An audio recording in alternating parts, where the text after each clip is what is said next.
Welcome to episode 10 of the Total Bro Sports podcast.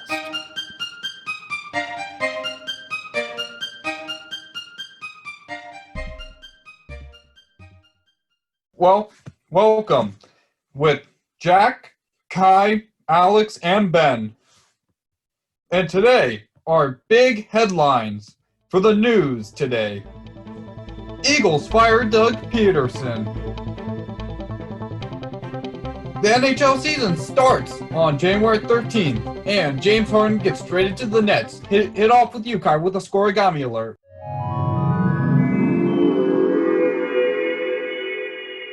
In this wildcard playoffs, in this wildcard weekend, we have one active scoregami. The Browns beating the Steelers 48-37. On to 5-Minute Fire, wildcard edition. Colts at Bills, looking for their first playoff win in a quarter of a century.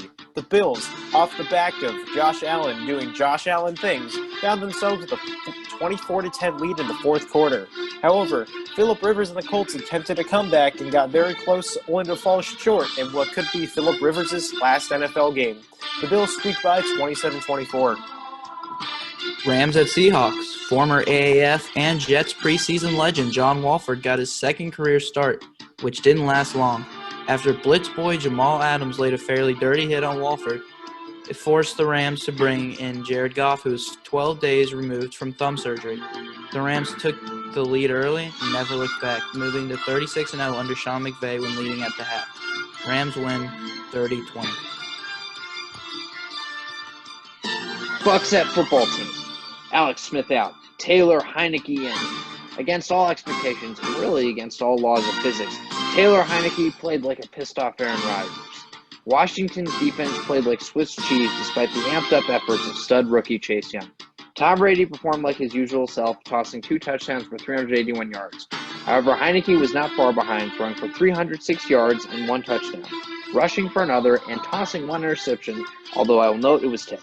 Bucks eke it out 31-23. Ravens at Titans. Lamar Jackson trying to remove his choker label from never winning a playoff game and getting stormed by the Titans last year. Looking for some revenge, they were down 10-0 against Ryan Tannehill and King Henry, dancing around at Lamar. Lamar came back, running a 49-yard touchdown, taking the lead at halftime. And then the second half, Ryan Tannehill tried to tie the game, but it was intercepted by Marcus Peters. And they stood on the logo, pissing everyone off. Ravens finally get a win, 20-13. Bears at Saints. In what was a slugfest of the ugliest proportions, a game that was broadcast on Nickelodeon, and the score stood 7-3 for almost half the game. The Saints proved 8-8 teams should not be in the playoffs. The Saints proved 8-8 teams should not be in the playoffs. Breeze, for his part, performed like his usual self, throwing for 265 yards and 2 touchdowns. Mitch, on the other hand, proved to the NFL world why he is going to be on another team, throwing for 199 yards and 1 touchdown. In fairness to Trubisky, Isaiah Wims did drop another touchdown pass, but still, as QB1, you have to move the offense. Saints soak up a victory in this slime-filled Nickelodeon Bowl, 21-9. Browns at Steelers. You could tell this one was going to be ugly from the start when Marquise Pouncey snapped the first snap of the game over 6'5" Ben Roethlisberger into the end zone for a touchdown. Big Ben and the Steelers committed 3 first-quarter turnovers and went down to a 28-0 start. Roethlisberger took the air raid approach in this one, completing an NFL record in the playoffs or regular season for most completions in a game, and came up 3 passes short of the pass attempt record as well. Baker and the 1-2 punch of Nick Chubb and Kareem Hunt were too hot to handle. Browns win 48-37. And thus concludes 5-Minute Fire Wildcard Edition. Okay, so then why don't we, before we get into the matchups, why don't we discuss this most recent firing of the Eagles' Doug Pederson? Was it the right move? Let's go to the panel. I personally don't think so because I liked his riskiness, and plus, he made the playoffs 3 years in a row. They had 1 bad season. He shouldn't have been fired. I personally believe if he didn't make the playoffs next season, he should be fired. But he was showing a lot of promise. He brought a Super Bowl, and a lot of consistency. And Carson Wentz, if he wasn't before he was shaky, he was actually pretty decent. Yeah, I don't know about this Yeah, fire. it seemed like it seemed like a knee-jerk reaction to me because he had all this success in these last few years, and then one bad year and you're gone. I wonder if any of this had to do with the weird decisions that he made in the final game of the season against Washington, taking out Jalen Hurts and bringing in Nate Sudfeld. I don't know. That could possibly have been a reason why they got rid of Doug Pederson, because Howie Roseman's still there, and he is a big part of the problem as well. So I'm They curious. should definitely fire Howie Roseman as well if they're gonna fire Doug Pederson. But I think that's the point, Jack. Howie Roseman, even despite having an awful draft record, is still with the Eagles organization. Yet Doug Pederson, who, as you mentioned earlier, made the playoffs 3 years in a row and won the city's only Super Bowl, I might add, is now out on his ass. So I agree with Ben. I think it has a lot to do with that benching of Jalen Hurts for Sudfeld. He might have lost the respect of his locker room when he did that. Because as we've talked about on this podcast for weeks now, despite getting a better draft position, football players want to win. They're competitive athletes, and Doug Pederson basically said he did not want to win this game. So he might have lost the respect of the locker room, and after a very ugly season, that could have been just enough to move on from him. That is so true. The players didn't realize that Peterson here was playing six-dimensional chess with the draft. Yeah, but who knows? If they get Devonta Smith, he could be a massive bust. All right, that's a separate issue. I think the whole point of this discussion is it the right move? So we have to consider if it's true that the players lost his respect, then yes, I completely agree with the move.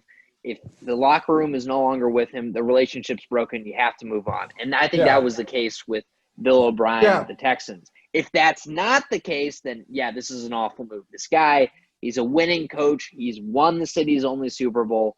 He had 3 seasons going to the playoffs. Yeah, it really comes down to whether the locker room is with him. Yeah, and Carson Wentz is going to go down with them. They're going to trade him in the offseason. They have a lot of money tied to him. If they cut him, they should cut him. $9 million. But I also think Doug Pederson and Carson Wentz's relationship was definitely going downhill. So I think this could be something to show that they could keep Wentz, because obviously Pederson was working better with Jalen Hurts, and benching Wentz, it was kind of over with. But now they got rid of Doug Pederson. Now they could keep Wentz for another year and move on. Another question I have is whether Howie Roseman fired Pederson to save his job. He could blame Pederson as the reason that Wentz did not perform as well. So firing Pederson makes his decision it almost backs up Roseman's decision to give Wentz that crazy contract. Yeah. Yeah. That is interest. That is an interesting. I think they're going to trade Carson Wentz. They're going to trade him. I think no, but here's the thing: we don't know if they're going to trade him or not, considering this new coaching situation. Peterson's out. We know that he seemed to like Jalen Hurts better towards the end of the season. So we really don't know what's going to happen. We don't know. And then, Jack, as you always say, when a new coach comes in, they're going to want their quarterback. So it's like really the unwritten rule. The Philly quarterback situation is totally up for grabs, I think. Yeah. With a new coach coming in. It is the unwritten rule. Always a head coach wants their new player. Yeah, I think it depends on who they hire, though. I think the most likely scenario is that they keep Wentz for another year, see if he returns to what he once was. Yeah. No, I think they should trade him. I think he might go to the Colts.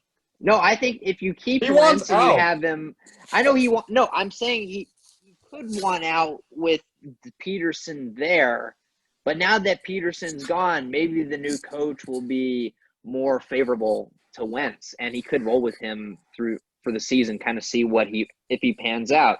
And if he does, then actually Jalen Hurts starts to look like a huge trading asset, like the Eagles want to shore up other positions. They can only keep one. Yeah, just like a few years ago with Nick Foles. Exactly, just like a few years ago. Well, hopefully it turns out better for Hurts than Nick Foles did. Oh, yeah. That is true. Here's another question. Where do you think Doug Pederson's going to go? I think he's going to become like an offensive coordinator for like a team that needs one. I think Pederson could end up in Jacksonville. That might Possibly. Yeah, I think that would look.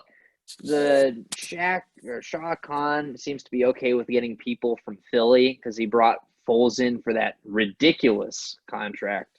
And Pederson's a winning coach before this season. Like, he has proven that he can turn organizations around. So I think he could end up in Jacksonville, especially considering that the Bears job is locked up for another year. Yeah. Yeah. I was watching That's Good Sports. I think he said possibly the Jets too. Yeah, they're thinking the Jets because the Jets GM right now, Joe Douglas, was the GM with the Eagles who won the Super Bowl with Doug Pederson. So it's a possibility, but right now it's looking like he's going to be a fallback option for the Jets, not like a main That makes sense. candidate. Yeah, it would make sense because this is the Nepotism Football League. Yeah, all the nepotism. It's the no fun league. Yeah, and that too.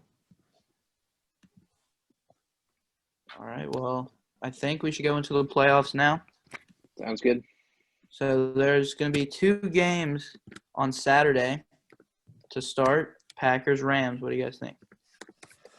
My prediction is I think the Packers are going to win, but not like in a blowout. I think they're going to pull it out because the Rams have really good defense with Aaron Donald and Jalen Ramsey. But Rodgers is very good. So I think the Packers are going to win, I think 28-20. Because Jared Goff still has that thumb thing, but I think the Packers offense is OP'd. Yeah, I think the Packers offense is going to be just too much for even the Rams defense, and it's going to be. And I think it could turn into one of those offensive shootouts if Goff actually performs, but probably not. So I'm going to go with probably 37-24 Packers. If the Rams and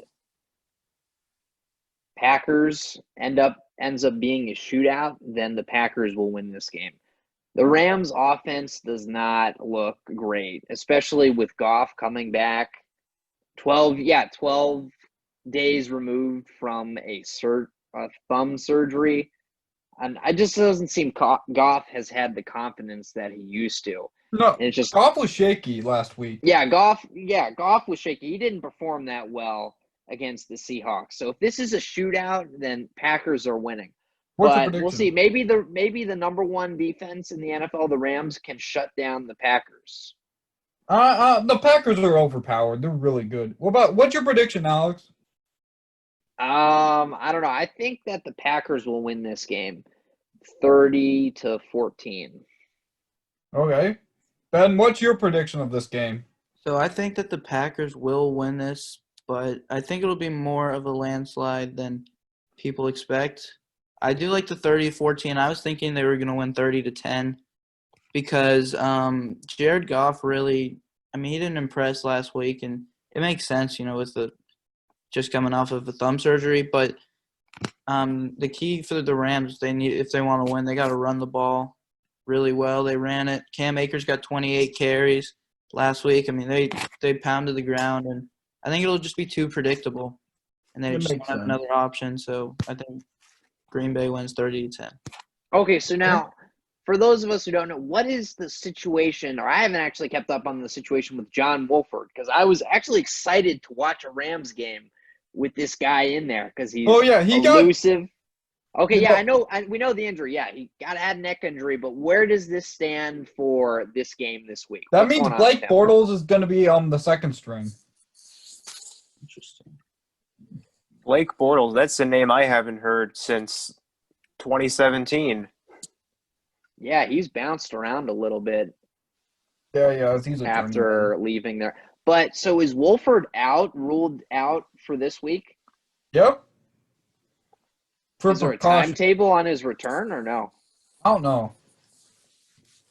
Well, I mean, I don't think it really matters too much because as we all have said, they probably don't stand too much of a chance against Green Bay here.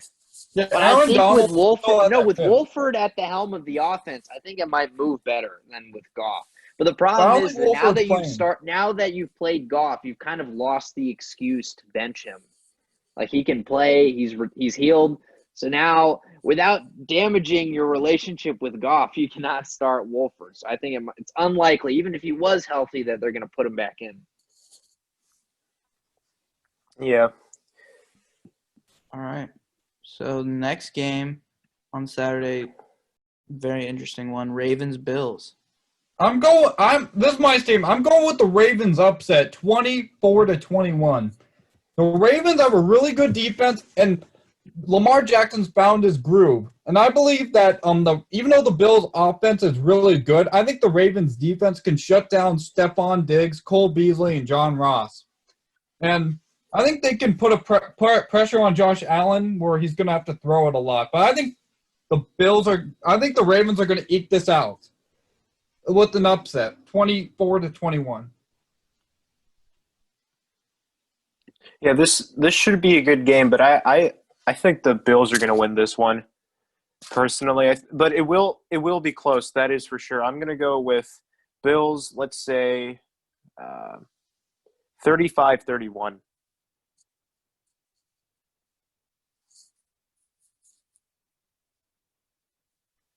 I think with the Ravens, I'm kind of conflicted, but I am leaning towards the Ravens because the Bills primarily have a passing attack. They don't really have a running game, and I think Marcus Peters and Marlon Humphrey can run with Diggs and Beasley. And like Jack said, I think Lamar Jackson has finally found his groove. Like I know earlier on or towards the middle of the season, they kind of lost their way trying to make Lamar Jackson into something he's not, a pocket passer.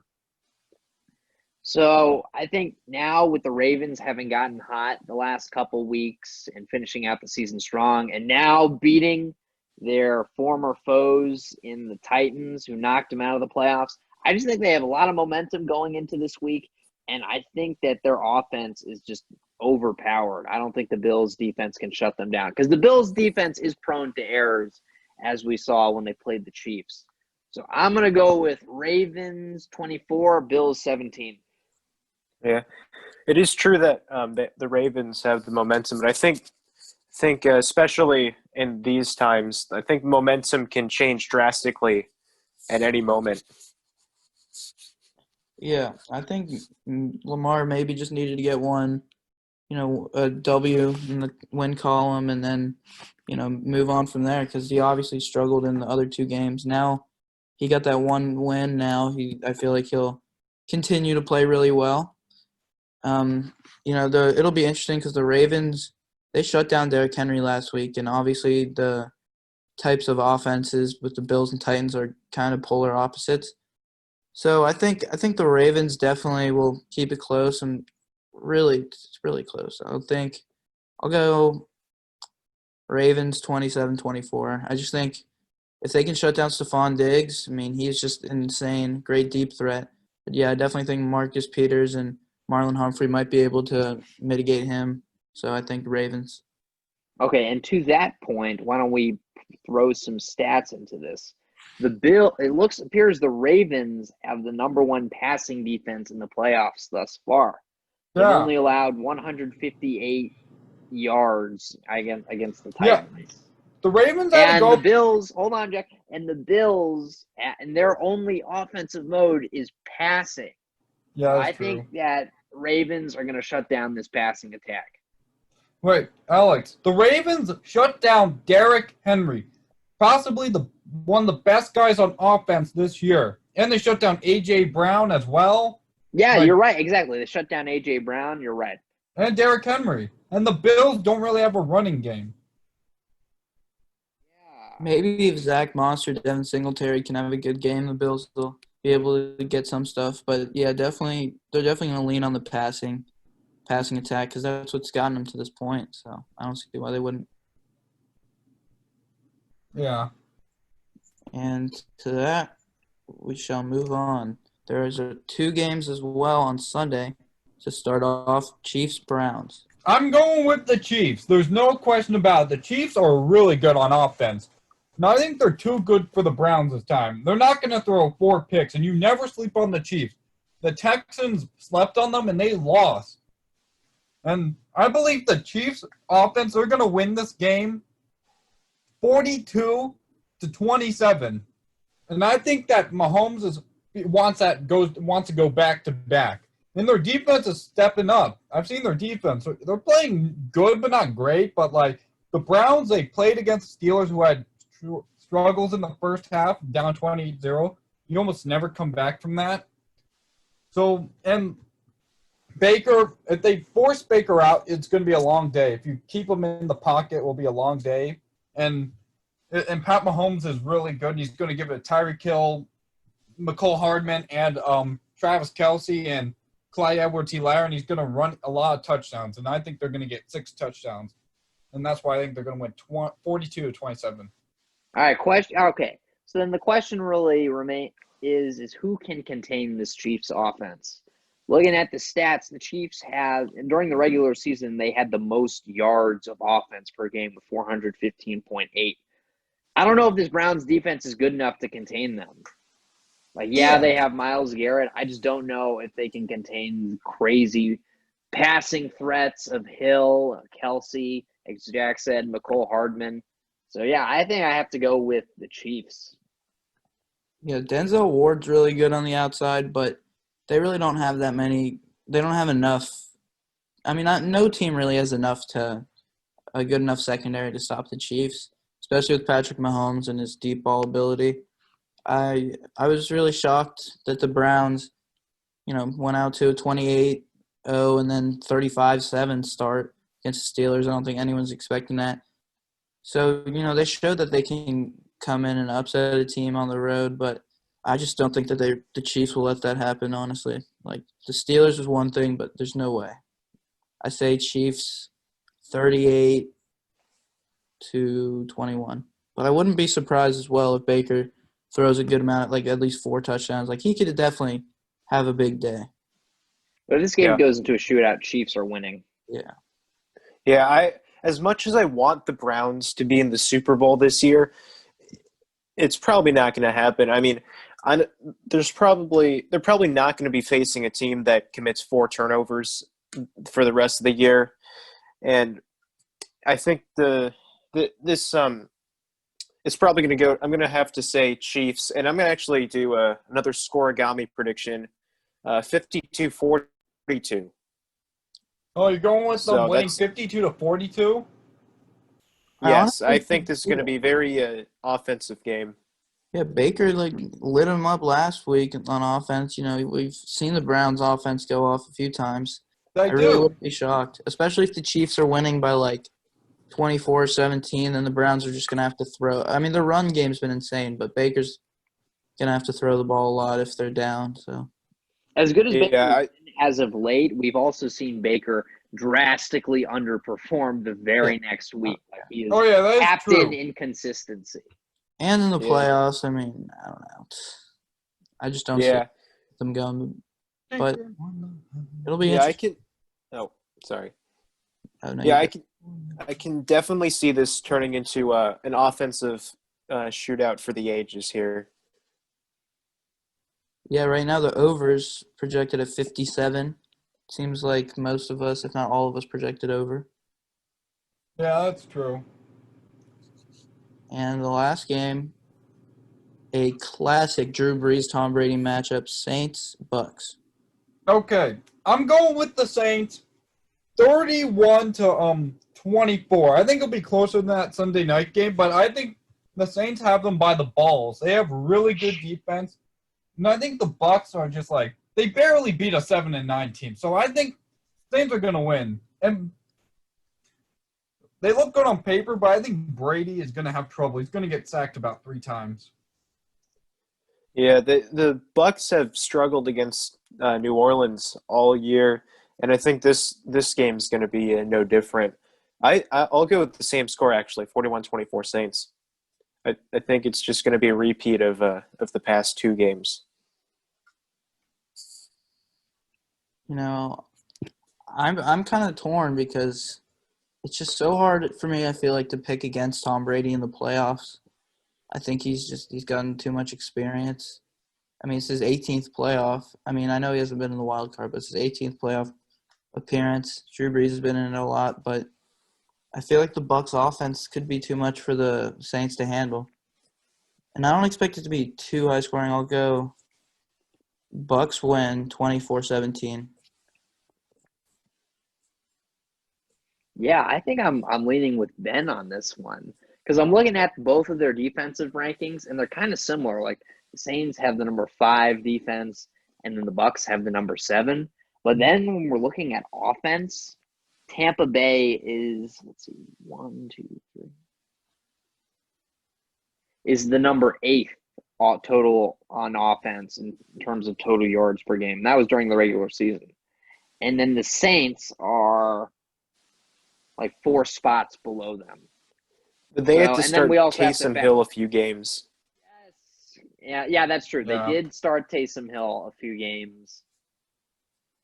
But the Bucs have a pretty strong offense now that they finally gotten their groove with Chris Godwin and then AB coming out of nowhere and Mike Evans.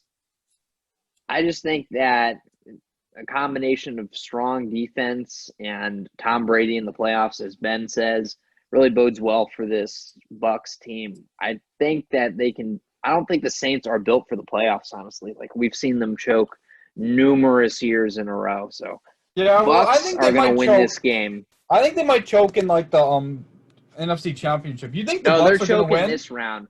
Bucs are winning this game 30-20. No, I don't think they're going to No. choke this game. They're not playing the Vikings, so Yeah, they should be exactly. Or But- the Rams with that bogus no call. No, Saints aren't built for the playoffs. Bucs are going to win this game. Okay. The thing about Drew Brees also is that he's throwing the ball shorter and shorter each time. He's just throwing a bunch of short passes. Like, he's really accurate, but throws a lot of short passes. So I think if they want to get this one going, they're gonna have to get Alvin Kamara because I think they're going to look hard for Michael Thomas because the Bucs have a really good run defense, so they probably will have to pass more. No, Alvin Kamara can run with the best of them, but you also have 2 all-pro linebackers in Levante David and, Devin White. Devin White is really good. Yeah, both of those guys will be there, and they get to the ball. They're like Bud Dupree out there, just swarming. And experience could play a factor. I know Drew Brees is really experienced, but the Bucs are full of veterans. Like, just going down the list, especially on offense, just a lot of veterans and a lot of guys who have a lot of experience. So I say Like I Bucs. said, but at the same time, the Bucs are inexperienced in the playoffs. Like, none of those guys on the team, aside from Tom Brady, has been there. And Gronk. Oh, yeah, and Gronk. But Bucs, I think, will ultimately pull it out. When was the last time the Bucs made it to the playoffs? I think it was like 2008. Wait, was that the year they I lost think to it the might have been Skins? 2006. I think that might have been the last time Oh. against Washington, I think. Yeah. I think that might have been their last time. But something also an interesting point, the Bills, Browns, and the Bucs have all gone over a decade without winning a playoff game until this year. So a lot of really good stories for, fans that have been suffering their whole lives. Who knows what's in store for the Jets next year? Hope so. Hope we can get a good coach. But yeah, it looks like we have a little bit of time for Deshaun Watson trade rumors. I personally think you should go like the Patriots. That would be a great deal for the Patriots. I'm not sure. I Like would having a good help the scrambling Texans. quarterback. But you saw this year with Cam Newton, the scrambling quarterbacks didn't really work. I know Deshaun Watson isn't Cam Newton. I know he's better than Cam Newton is right now, but it was just weird having a Bill Belichick offense with a bunch of like QB runs and stuff. I feel like he's more used to having like a pocket passer. Yeah, And why are the Texans going to trade him? Like, can't they amend the relationship with No, ownership? he's unhappy there. He wants out. Yeah, and I don't know. I don't think it would be the worst decision for them to rebuild also because, they lost DeAndre Hopkins last year, and I don't know. They're just not really looking up right now. And it's definitely one of the worst, like especially if they get rid of Deshaun Watson, which they probably will. It's one of the most unattractive coaching destinations for the coaches. So the relationship is completely destroyed. There's no hope of repair. I don't know about that, but he just said he was unhappy and wanted out. And I mean, the trade market's huge for him. Like he'll definitely they'll get some good future offers. I don't know, but if you're the Texans, you don't want to trade like a guy like that. Say you trade Watson, and then you're stuck in trying to evaluate who's your guy. Like, what if you get a guy like Mitch Trubisky, and then even though you had a guy like Watson before, and then you traded him? Like, that's the thing with NFL They teams. might trade him Once for like you get your second guy, round. you lock him up. That's what they did with Patrick Mahomes. I personally believe they should. If he's unhappy, they should trade him for like a second round to New England. Oh, he's worth a first-round pick. Yeah, well, maybe not because they're not winning enough games, but like he should go like go the Colts or like the Patriots. Those two look good for him. Another team I see him going to is the Niners because their Garoppolo might not come back, and I feel like he can be really good in Shanahan's offense.